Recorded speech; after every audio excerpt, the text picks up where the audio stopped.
Welcome to The Explainer. Today, we are diving deep into a really thought-provoking piece by researcher and author Peter Duke.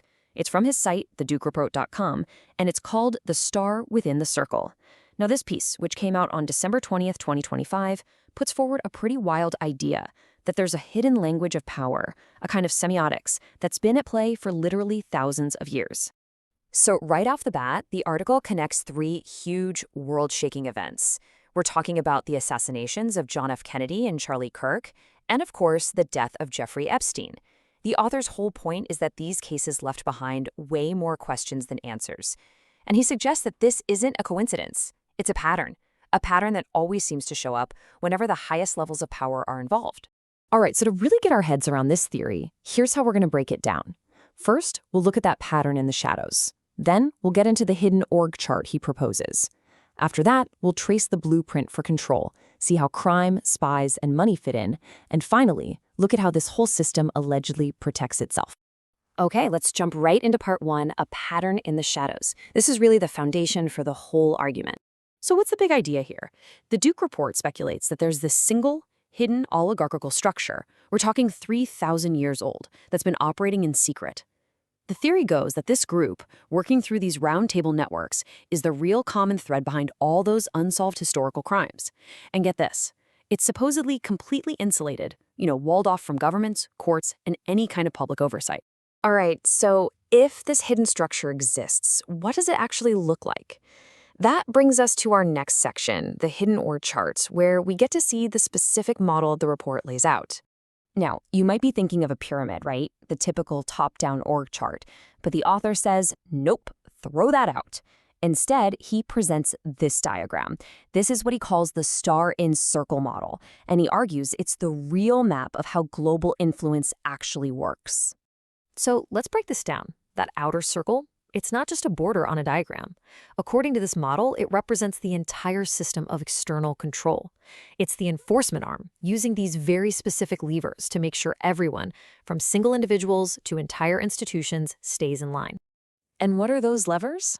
Well, the author gives us a handy acronym, MICE+F. It stands for the methods of control: money, ideology, compromise, or you could say coercion, ego, and finally F for family, as in bloodline.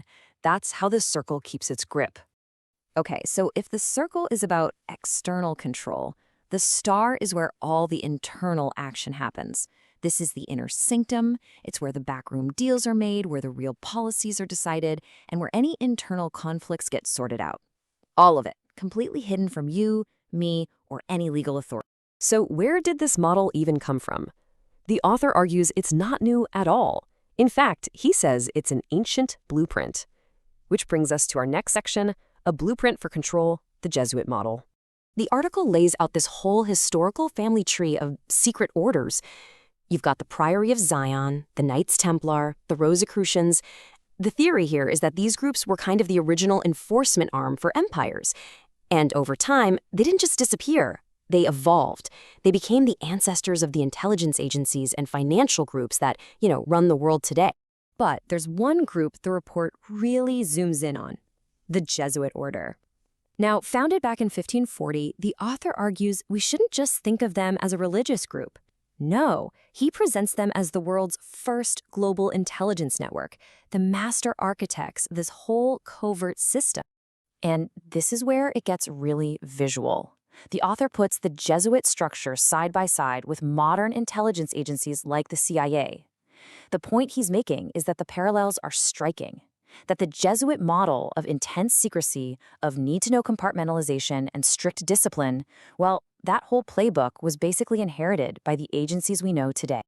Okay, so that's the historical blueprint, but how does it supposedly work today? That's what our next section is all about: crime, spies, and money. This is a pretty provocative idea. The Duke report argues that organized crime and intelligence agencies are basically two sides of the same coin. Think about it. Both have a strict code of silence, right? Omerta in the mob, oaths of secrecy in agencies. Both handle justice in-house. Both rely on unbreakable oaths and pass control down through generations or trusted networks. The structures are almost identical.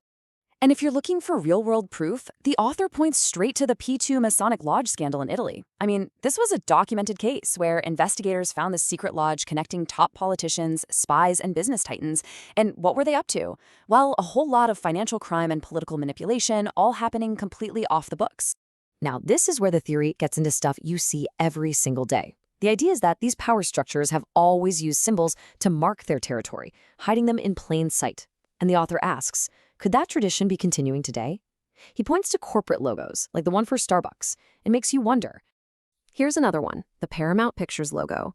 We've all seen it a million times, but the author asks you to look closer. See those 22 stars? He questions if that's just a random number, or if it's a deliberate nod to the 22 fallen angels from the Book of Enoch, the ones who supposedly came down on Mount Hermon.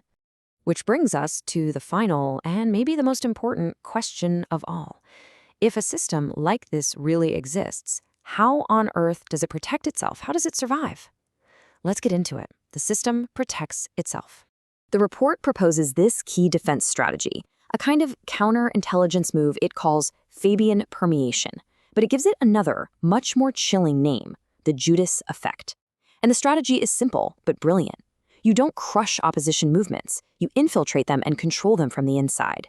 The name comes from the Fabian Society, and you just have to look at their original coat of arms to get it. It's a wolf in sheep's clothing, and according to the report, that symbol says it all. The strategy isn't a violent overthrow, it's a slow, patient, gradual takeover of institutions from within. So how does it work in practice? The author lays out 4 basic steps. First, any real threat gets co-opted. Second, anyone who speaks out is carefully guided into safe channels where they can't do any real harm. Third, and this is a big one, the theory claims that even some revolutions are secretly orchestrated by the very elites they're supposed to be fighting. And finally, even whistleblowers are only allowed to reveal what the system wants them to, ensuring the core structure is never, ever truly threatened. So really, the whole thing comes back to this one crucial point, according to the Duke report. Power has its own language, and it's a language of symbols. The author pulls this quote from the famous Freemason Albert Pike, who basically said that symbols were the universal language of the ancient world. They were designed to speak directly to your mind through your eyes. And that really leaves us with the one big, lingering question from this whole deep dive. If symbols really are a language of power hidden all around us in plain sight, from ancient art to corporate logos, then the real question is, what have we all forgotten how to read?